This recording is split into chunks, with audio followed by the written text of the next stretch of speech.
Estamos de volta, terceiro bloco do nosso programa Brasil Consciência, falando hoje do Programa Espacial Brasileiro e a nossa especialidade, desenvolvimento e a manutenção de satélites em órbita. Falamos nos outros blocos aqui de algumas dificuldades que essa aventura espacial ainda nos provoca, mas vamos falar agora do Brasil que dá certo. O nosso satélite Amazônia, depois de um longo período de desenvolvimento, está quase pronto para ser lançado, inclusive já com licitação para a contratação do lançador em aberto. Vamos entender agora como é que funciona esse equipamento que tem 70% de tecnologia nacional. Veja só. A plataforma multimissão, que é o modo de serviço do satélite Amazônia 1, ela foi projetada para operar em órbitas equatoriais, né, bem na linha do Equador, órbitas de baixa inclinação e órbitas polares, que permitem que a gente consiga ter uma observação, né, do globo completo. Tá? E no caso do Amazônia 1, além dessa configuração de órbita polar, a órbita foi projetada de tal forma que quando o satélite cruza do norte para o sul, passando exatamente no Equador, o horário local seja 10h30 da manhã. E esse requisito é para que as condições de imagem, em qualquer lugar que seja, ou dias diferentes do ano, a iluminação seja a mesma. Então essa é a razão. E além disso, a plataforma também pode funcionar em órbitas de 600 km, que estão mais próximas à superfície da Terra, até 1.200 km.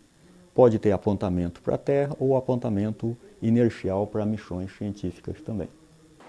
Tá aí, esse foi o Ademilson, né, gerente do projeto da Amazônia, explicando gentilmente para a gente como é que funciona esse satélite de tecnologia 70% nacional. A maior parte do satélite foi desenvolvida pelos brasileiros aqui no INPE, com a ajuda de empresas privadas que estão participando também e que está aí prontinho, próximo de ter o seu lançamento. O satélite Amazônia ele foi feito de uma maneira a ser bastante versátil na questão dos lançadores. Ele pode utilizar até 4 tipos de lançadores. A concorrência internacional agora vai definir quem é que ganha para poder colocar o satélite, lançar o satélite ao espaço. A prova de que nós temos capacidade e uma informação importante: o convênio com a China para o desenvolvimento da família Cibers já foi aventado, possivelmente irá usar a base do Amazônia, o multimissão, para fazer suas próximas unidades. O caminho é esse? Com pesquisa e desenvolvimento no Brasil? Sem dúvida, eu acho que nós temos que sempre, a questão da nacionalização não é xenofobia, é o domínio da tecnologia. Esse aqui é o ponto. Porque o programa é de desenvolvimento, está no âmbito do Ministério da Ciência e Tecnologia. E nós queremos expandir. Uma coisa muito interessante, foi falado até no caso da Opto, né, que é da câmera, é você ter o spin-off dentro da própria empresa. Você trabalha no programa espacial e melhora a qualidade do seu produto fora da área espacial. Então, no caso do Amazônia, nós temos satélite na faixa de 500 a 700 quilos. Enquanto o Cibers está em 2 toneladas, ele vai voar com uma câmera, né, que é uma câmera também brasileira, né, que no caso aí é uma das câmeras do Cibers, que foi desenvolvida com a participação da Opto. E o que nós estamos almejando agora, a próxima geração, seria fazer satélite na faixa de 150 a 200 quilos com câmera de alta resolução. Esse é o próximo desafio que a gente vislumbra tecnicamente, mas estamos esperando a questão de recursos. No início, o Conde falou da questão de recursos humanos, das aposentadorias. Nós estamos perdendo muitos recursos humanos e não está havendo reposição. Então você pode perder a sequência de aprendizado. Você corre o risco de colapsar, de começar tudo de novo. Então nós vislumbramos satélites sofisticados, como esse Amazônia, e satélites até mais sofisticados do que esse, mas tudo fica comprometido se não houver recursos financeiros para a contratação da indústria e recursos humanos no INPE que possa dar continuidade a esse tipo de programa. Legal. Vamos ouvir agora a opinião do Ricardo Galvão. Ele é o diretor do INPE sobre o futuro, os rumos do Programa Espacial Brasileiro. Acompanhe. No questão da situação do Programa Espacial Brasileiro, não estamos bem como poderíamos estar, sabe? E aí tem alguns problemas que eu cito, e todos sabem, mesmo na colaboração com a China, no programa CIBERS, que algumas tecnologias essenciais nós ainda não dominamos. Então temos que ser bem claros que, por exemplo, na parte de alguns equipamentos de controle do satélite, os chineses não abriram o conhecimento para nós. Então essa parceria teve o que um sabe fazer faz, o que o outro sabe fazer faz, mas não teve uma troca profunda de conhecimento. Isso foi, na minha opinião, uma falha do programa, né? Mas nós suplantamos isso desenvolvendo para outros satélites, não precisamos fazer todos os satélites com eles. Então, como bem dissestes, nós estamos desenvolvendo o satélite Amazônia 1, que é todo baseado em conhecimento brasileiro, em que dominamos todas as partes, inclusive o controle dos satélites. Isso, aliás, desenvolvemos uma parceria com a Argentina, né? Então, parceria com outros países permite também que adquiramos conhecimentos que na parceria com a China não foi possível. Agora, o investimento no Programa Espacial Brasileiro tem sido muito pequeno. Então, eu falei da parceria com a Argentina. O primeiro satélite argentino foi testado aqui no INPE. Hoje eles já estão bem à frente de nós. Embora a economia argentina não esteja em má situação, no programa espacial, dada a sua relevância para a sociedade, eles mantiveram o recurso e mantiveram uma ideologia de desenvolvimento contínuo, sem falhas. Então nós passamos alguns períodos em que não tivemos demanda do governo de satélites, isso prejudicou a indústria espacial brasileira, porque essa indústria precisa de uma continuidade de encomendas, né?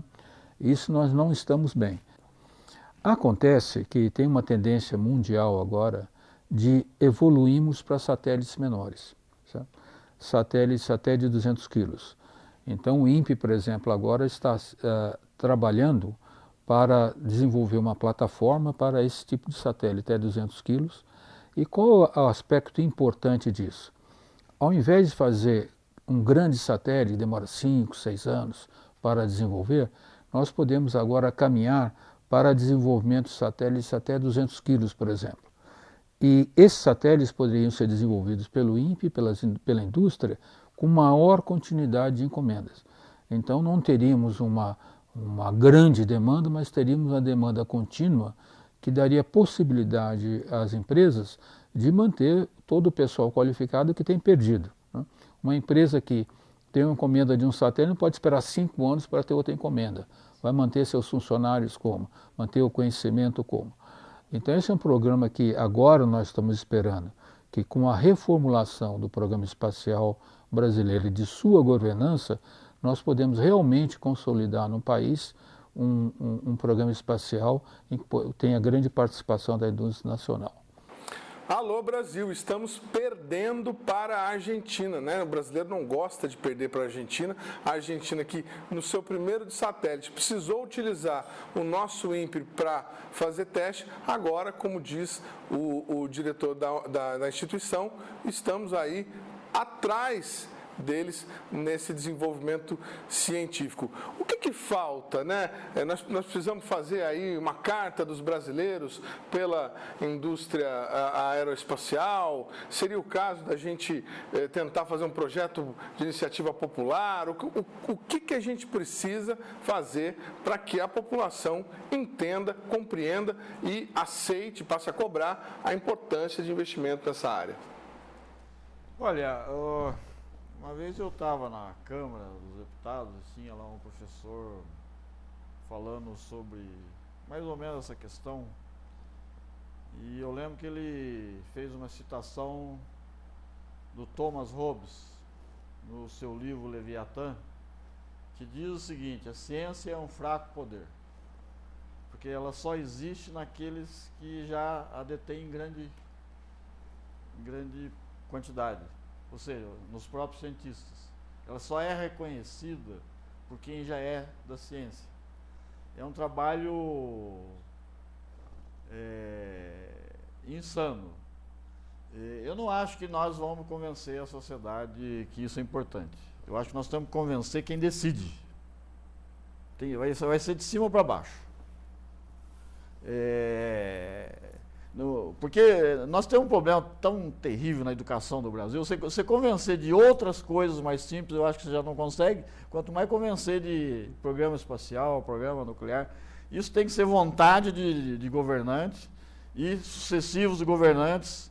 Como qualquer país que se desenvolveu, teve uma linhagem de governantes que bancou isso. Será que alguém para ir lá cutucar? Eu lembro, Conde, uma oportunidade, vocês estavam pelo Sindicato de Ciência e Tecnologia em campanha para o reajuste da tabela salarial. O Lula visitou o INPE na oportunidade, inclusive, do anúncio da ampliação do LIT. Sim. Vocês conseguiram infiltrar lá um funcionário perto da visita e ele entregou para o Lula a carta de reivindicação. Isso. Será que falta alguém lá para cutucar o Temer? Não tem um amigo da Marcela que possa levar lá uma informação? O Temer é um governo, não vou entrar nos méritos aqui, mas não, está encerrando, falta 2, 3 meses. Então, é gastar esforço que encerre, né? Eu acho que o esforço tem que ser feito para os próximos governantes, o próximo governo, né? Num panorama geral, eu não vou entrar em candidaturas aqui, mas a visão neoliberal, ela é uma visão anti-ciência e eu acho que até anti-indústria. A Inglaterra se desindustrializou com a gestão neoliberal, está pagando caríssimo para agora, e qual a política que está emergindo com força e suplantando o neoliberalismo? Vão reestatizar.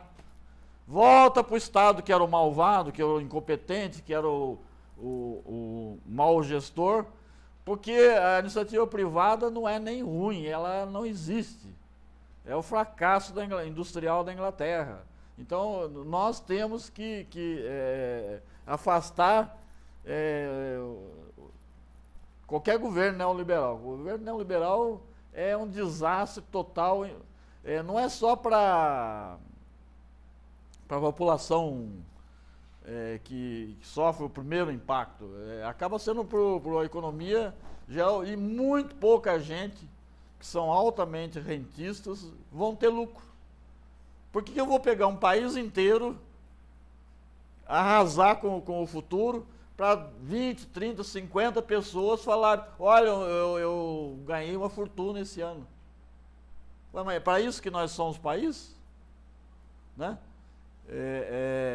Então, eu já afastaria qualquer candidato neoliberal com programa neoliberal. Essas reformas aí são reformas que interessam a arrecadação de mais dinheiro para quem nada produz. Cadê as propostas de revitalizar setores de indústria? Não estou falando nem na área espacial, né? A indústria automobilística nacional? Olha, a indústria automobilística nacional nunca existiu verdadeiramente, né? Tem um episódio na década de 50, quando o Juscelino queria implantar a indústria automobilística no Brasil, no pós-guerra, né? Os coreanos do Sul estavam com a mesma questão. A Coreia era um país mais atrasado que o Brasil, agrícola, altamente desindustrializado. E veio uma delegação do governo americano, vamos conversar com os brasileiros que estão na mesma situação nossa, que se eles têm alguma ideia, a gente também trocar ideias lá. E a ideia dos coreanos era fazer uma indústria que produzisse e desenvolvesse carro lá. E eles ficaram chocados com as autoridades brasileiras, que estavam contentes só em montar uma fábrica aqui. Eles falaram, não, eu quero uma fábrica que o carro seja projetado aqui. Pode trazer, nós não sabemos fazer, pode trazer a primeira leva de forma, nós queremos botar o nosso pessoal, a geração seguinte de carro vai ser projetada, vai ser todo o domínio da técnica de produção de carro vai ser nosso. E o Brasil estava contente em reservar mercado para autopeça. Fazer mola, amortecedor e tal, e mesmo assim, essa indústria ainda trouxe benefício. E mesmo assim os neoliberais são contra isso também.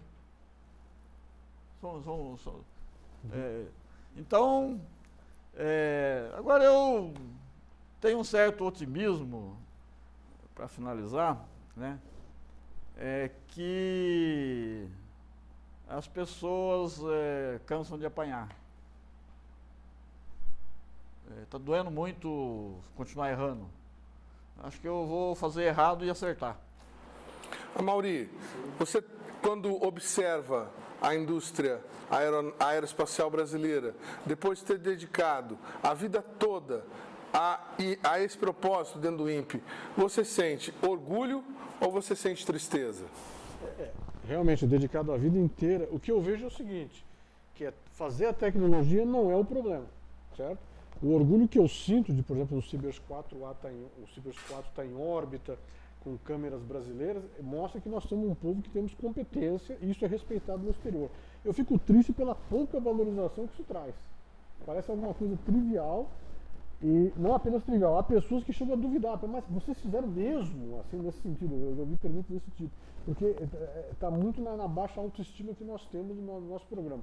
Mas eu vejo o seguinte, ou a gente desenvolve média e alta tecnologia, eu estou até incluindo média tecnologia, porque até isso não sei se vocês já viram, ou nós vamos ficar nesse ciclo vicioso do balanço de pagamentos negativo e você reduz a arrecadação do governo e vai ser nesse sistema de autofagia, que afeta todo mundo, educação, saúde. Nós temos que caminhar para a maior arrecadação. A maior arrecadação é o maior desenvolvimento. O caminho do desenvolvimento é único. E você tem hoje que colocar tecnologia em tudo. Não é possível mais fazer alguma coisa sem tecnologia. É o único caminho que eu vejo.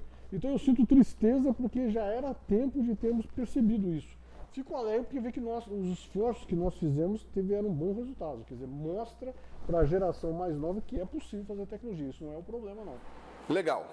Nós, do programa Brasil Consciência, esperamos ter contribuído com as informações que você possui a respeito do programa espacial brasileiro. Nós voltamos daqui a 15 dias com a segunda parte desse programa, falando especificamente dos lançadores de satélite e mais especificamente do VLS. Nós vamos embora, mas você fica com o professor André Martim e uma visão sobre a geopolítica mundial nessa questão da alta tecnologia. A gente se vê por aí.